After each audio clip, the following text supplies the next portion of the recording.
Good morning, everyone. We will be starting our webinar shortly.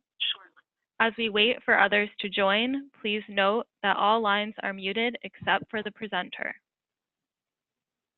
We will be hosting a question and answer session at the end of the presentation, so if you have a question, please use the questions feature on your computer screen.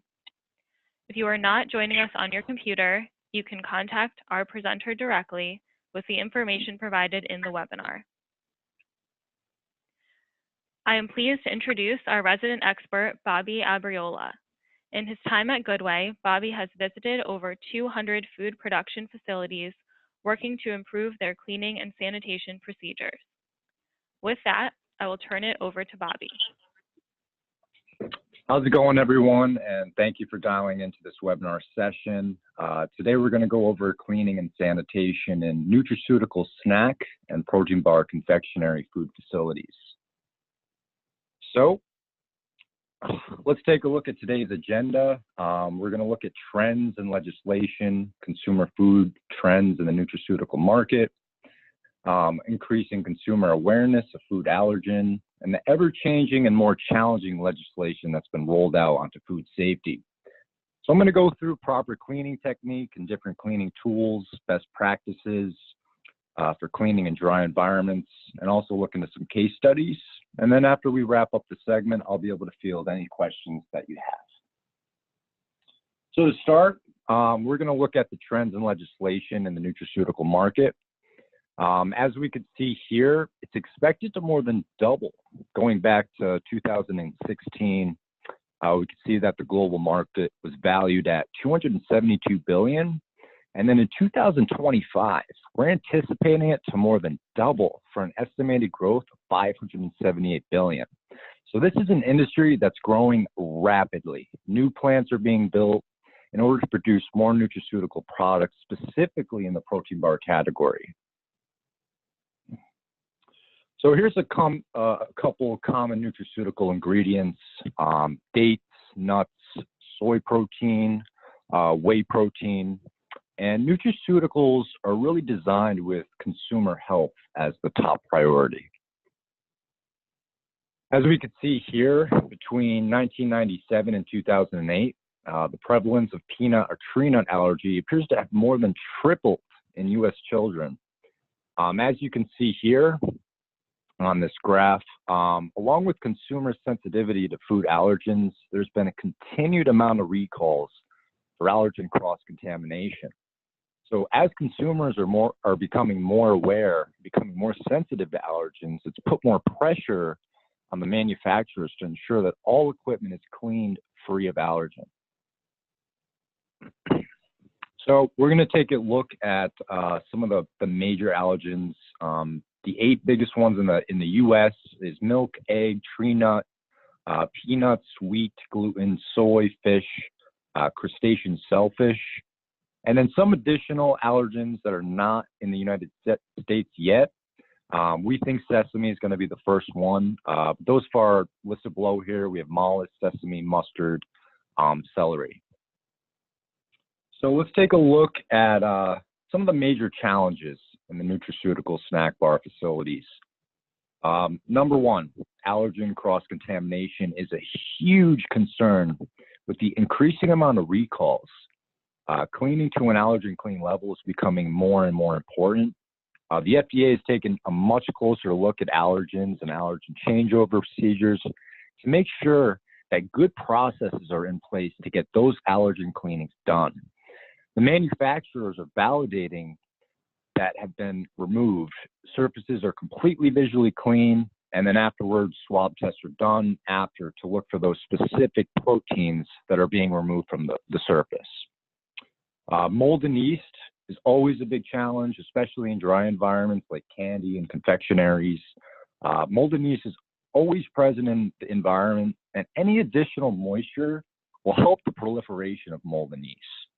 Same goes for pathogens, which are always a concern.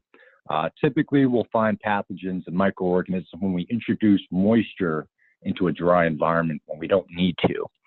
And of course, microorganisms need water to grow. Product changeovers are very similar to allergen changeovers. Cleaning in general in low moisture, dry environments is always a challenge. It's much easier to rinse down equipment with a water hose, whereas dry cleaning is more labor intensive and requires more time. Now we have a heightened emphasis on cleaning and sanitation through FSMA. Right now, the FDA can shut down any facility if they believe that they're making food under unsafe conditions. They can initiate a recall at any time. So it's very important that the manufacturer is making their products under safe conditions. Another part of FSMA is improved cleanliness of non-food contact surfaces. So over the last 5 to 10 years, food manufacturers have focused mostly on food contact surfaces.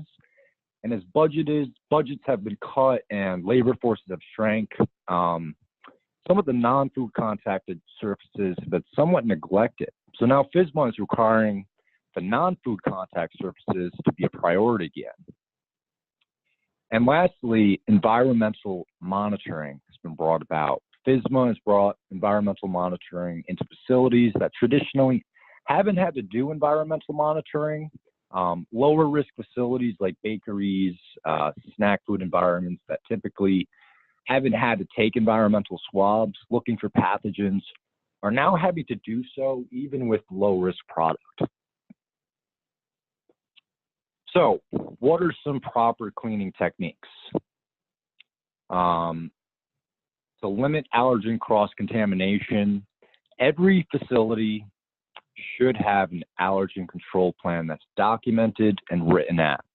Now, as you can see here, there are many parts, many components that go into an allergen control plan. But what we're going to do today is we're going to zoom in on the sanitation and allergen changeover cleaning portion. So the goals of sanitation changeovers are to remove allergens, loosen up the allergen and remove it from the surface by some method, and then validate that has been removed through the allergen swab looking for that specific allergen protein. Areas to be swabbed are product contact surfaces, basically anywhere that an allergen could be able to touch the next production run where it's not supposed to, and adjacent surfaces. So surfaces that are right next to the product contact surfaces. These areas should also be swabbed to make sure they are free of allergens. So here are some different cleaning methods. As you can see here on this visual representation, going from the lowest risk on the bottom left to the highest risk on the upper right from a microorganism perspective. So every time we introduce water or flood cleaning, we introduce a huge load of microorganisms into the environment, and we create a wet environment where microorganisms can grow. So the lowest risk cleaning method is to not clean at all, just to do a product flush and flush out the previous production run. Second lowest would be vacuuming.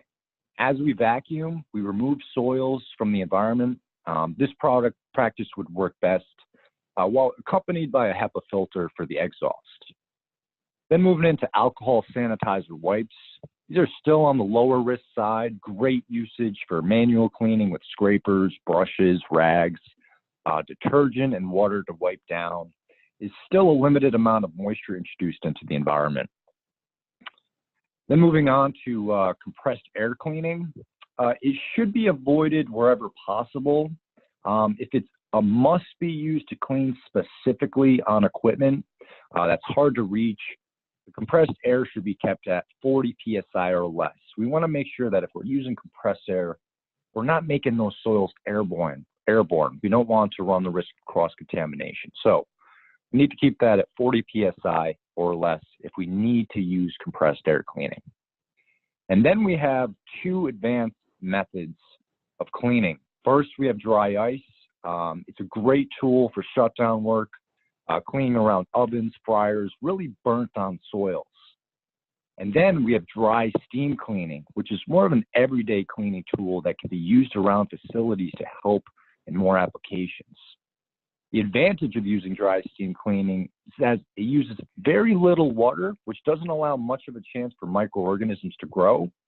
It's very central and a very low risk cleaning method as opposed to wet cleaning. Okay, so we're going to be looking into cleaning for dry environments and then jump right into dry steam cleaning. So what is dry steam? So dry steam, in the scientific name, for saturated steam that is in a gas form. Let's take a look at the graph above. When looking, we'll see the differences between conventional and dry vapor steam.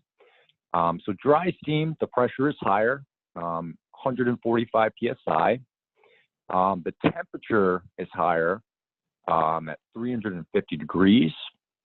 And the exiting temperature is 212 degrees, and the moisture content is 5%. So when our hot dry steam exits the nozzle, it's able to melt fats, dissolve sugars, and the heat transfer kills mold and other microorganisms, and a little bit of moisture disperses to break down breadcrumbs and other solids.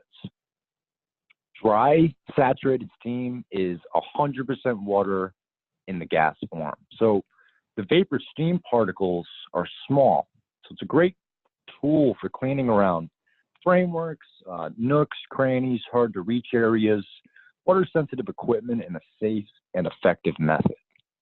It's also very sustainable and safe technology. The machine only uses 7 gallons of water per hour.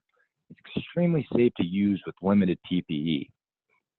So we're going to take a look at a brief video here. I'm going to jump into the parts and highlight them that I want us to take a look at. The first one being safety. So if we can look here at our video, we'll see our operator purging some water from the machine, and then the steam start to build. As you can see here, with limited PPE, you could put your hand in front of the steamer. It's not like a flamethrower. Nobody ever gets injured as long as you have your proper PPE on. And then you can see here the steam is being utilized, and it looks like a chocolate debris here. Let's take a look at this application. Say, for example, in your packaging areas, you want to clean your footings or anywhere that's hard to reach or, perhaps very labor intensive by manual cleaning. Steamer does a great job here for obliterating those soils right on contact. So we're going to move forward now. All right, so ideal applications for dry steam. So dry steam technology really shines in dry environments. So we want to limit the amount of water. It's a low moisture product. We want to keep the water out of the environment whenever possible. Maybe there are no floor drains, or we're cleaning water sensitive equipment. Just a couple areas to name that would be good applications are wrapping, packaging areas, case packers, palletizers, rollers, frameworks, sandwich joints, and hard to reach areas. These are the areas where steam excels. Dry steam provides a faster and more thorough cleaning to dry applications. Many applications will save upward of 60% on cleaning time in areas like wrappers and packaging. We also have a great technology for conveyor belt cleaning, which we'll get into in a moment.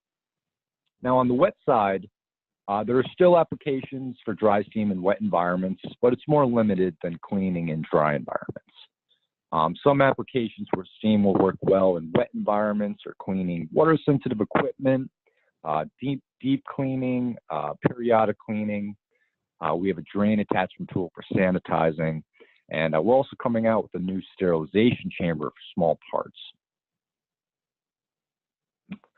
Now we're going to take a look at some of our specialty steam attachments. So all the way on the top left here, this is a tool that's excellent for overhead piping, areas that are just tough to get to. As we look at this question mark shaped tool, the way it works is it injects steam from every single angle. So you're able to steam those pipes very effectively, very safely, in a timely manner. Down here, we have a squeegee tool, and say we're cleaning a large stainless steel area and we want to bring all that additional moisture. Now, like I said, it's very low moisture, 5%. There will be a little bit of water drops left over. So if you have a large stainless steel framework area, you can utilize the squeegee tool and steam down all of that additional water residual. You see down here, we have FDA food grade color coded brushes. These are made in nylon. stainless steel and brass. We got a 90-degree angle tool, a fan wand, scraper tool for any debris that's been sitting there for a while that may need a little bit more agitation. We got a multi-brush tool. These brushes down here, they attach right to the nozzle. But if you want to clean a larger surface with more brushes, you have the option to do so. This is one of our drain cleaning tools that I'd mentioned. These are great in wet cleaning environment applications for dropping micro counts. Got floor cleaners, floor brush cleaners. We can utilize steam and vacuum extraction. And then this is our belt cleaning technology, which I'm going to jump into. And most of the time, whenever we visit a facility, we try to make the best recommendations to tailor each of our specialty parts to fit the demands of the customer. So let's take a look at our automated conveyor cleaning with dry steam. It's quickly becoming the best practice for confectionaries, snack bars, nutraceutical facilities. All right, so let's take a look at another video. This is our portable brushless system for flat solid belts. Great application for cooling tunnels, transfer conveyors. I'm going to start the video and walk you guys through exactly how this equipment works.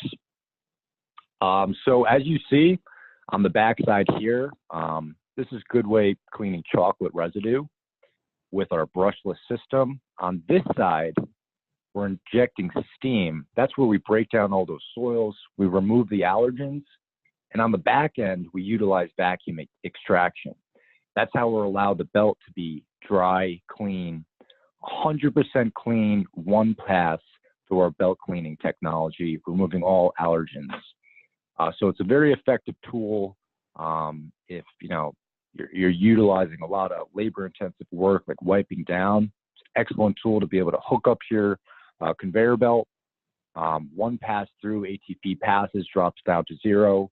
Allergens are removed, and your belt is dry and clean.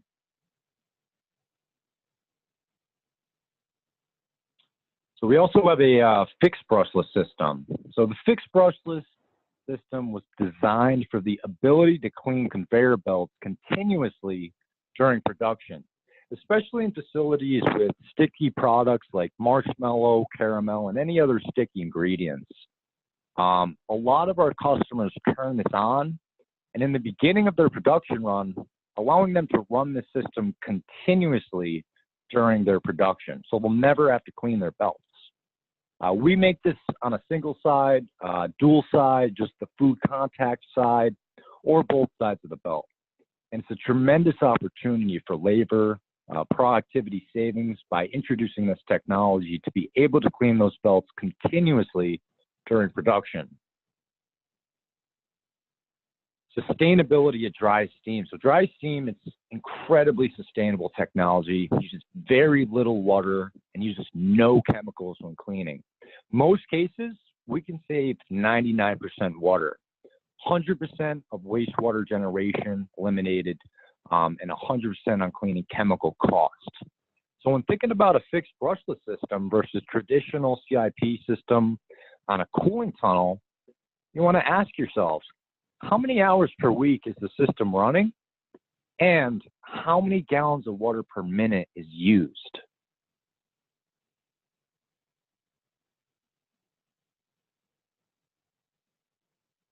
So now we have a case study. This is from a major candy manufacturer who is cleaning very long cooling tunnel belts on allergen clean level. They were running a tree nut coconut product with a non-coconut. And in the past, they were using 6 people wiping the belts for 8 hours. Very, very labor-intensive method. Then they switched to Goodway's portable brushless system, and it allowed them to save $79,000 in labor savings in just 1 year alone on 3 lines with just one of our portable brushless systems. So as you can see here, these are the lines, these are the savings, and here's your total savings. Additionally, they were able to change the line over faster, which allowed the availability on the line to increase to 5 additional shifts, resulting in $187,500 500 pounds of product increase. And of course, they were also able to validate allergen removal, but overall, they were able to clean much more efficiently, removing allergens, clean much faster, and drive productivity through the usage of this technology. So thank you all for your time. I appreciate your time today during the session. Right now, I'll jump into some QA, some questions. I'm going to pop into my QA box here. Looks like we got a couple questions that are already popping up. So I'm going to go down the list one by one. If something happens to catch your attention and you think of a new question, feel free to put it in that chat box and I'll get right away to it. All right, so first question. Do we need a separate belt cleaner for every belt? That's a really great question. The great thing about our belt cleaners is that they're customizable to fit the widths of your belts. So we'll take the widest belt that you have, and it's that one belt cleaner is universal for every other belt that goes down to a more narrow size. So say you have a belt that's 52 inches wide. Say you have other belts in the facility that are 48 inches, 36 inches. We just tailor to that 56-inch belt, or 52-inch belt rather, and they're able to fit all sizes throughout the facility. Hopefully that answers your question. Is steam safe for the belts? Yes, steam is extremely safe for the belts. It does not contract or expand the belts whatsoever. If you need any further clarification on this, I have my email here. Feel free to reach out to me directly for any questions if you need them. Okay, how far away can the steamer spray? So when I look at this question, I'm thinking in my head, where is it most powerful? So the closer that you get to the actual nozzle, the more powerful. The further away, the more safe it is. So all that steam power is right up close to the nozzle. And that's looking at the steamer alone, the steam and hand wand. That's what we would use for any of you, say, packaging areas, any hard to reach areas, nooks, crannies, for getting into those areas, dislodging the soils. Up close and personal is how we would use it for the most effective results.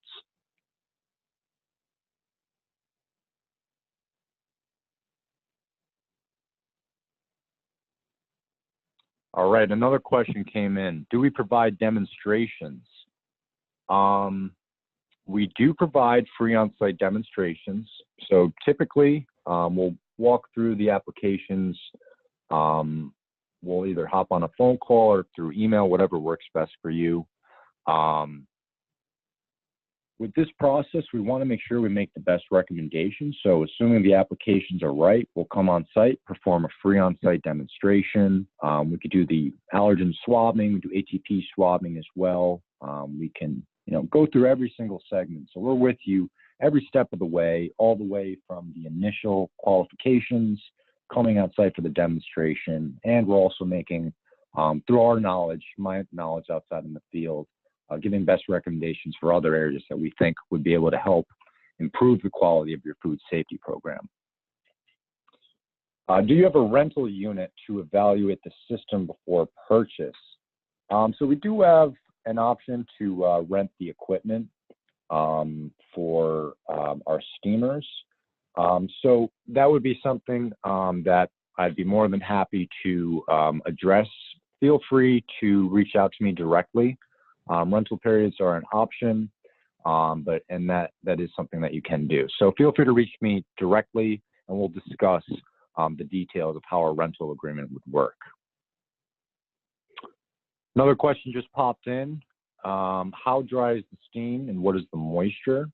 So the steam is very dry. We do have the option to adjust the steam moisture level, so you can inject more moisture if you like. Typically, we like to keep it as dry as possible.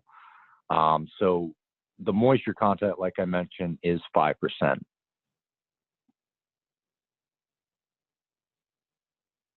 All right, just going down the list here.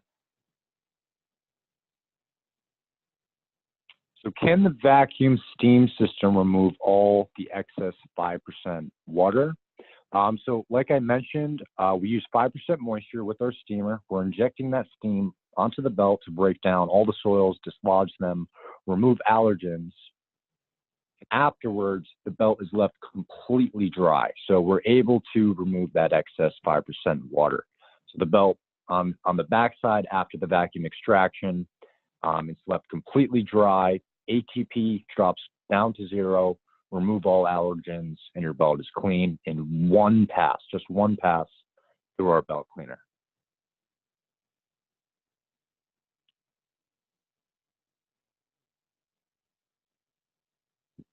Got another question that just popped in. Is there a training portion of your packages? That's a great question. We actually do provide free on-site training for any purchases that are made. Typically, the way we break it down is we go over proper PPE, we break down the functionalities, we go over proper technique, and then PMs and maintenance on the unit. Important that your operators are trained most effectively so that you guys can get the best results, because without the proper technique, you may not get the results you're looking for. So it's always important to have the knowledge on the equipment. And secondly, you want to make sure that your guys can perform any PMs or maintenance that need to be done on the equipment to prolong the lifespan of the unit. And then proper PPEs is very, very important. Just got another question that actually popped up going off of that. So thank you for Chip chiming in here. What is proper PPE when using the steamer? So what we recommend is heat resistant or leather gloves. There's 2 hot points on the actual gun. So on the steamer and hand wand, right on our quick connect from our gun assembly to our wand, there's a hot point there, and then obviously right on the nozzle where the steam is exiting at 212 degrees. So heat resistant or leather gloves, as long as you have those on, you'll never burn yourself. You'll never get injured. The second thing is safety glasses. So just in case any steam splashes back at you, it's always important to protect our eyes. And then depending on how confined the area is, want to make sure we have proper hearing protection in at all times, just as a standard protocol for any industrial equipment.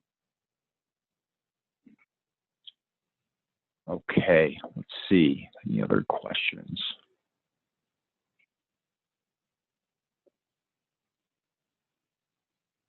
Looks like that's all the questions for today. I appreciate everybody who joined today. Thank you so much for your time. I hope this session was informative. I'm going to wrap up the session. I hope everybody enjoys the balance of their week. So take care, and thank you again for joining.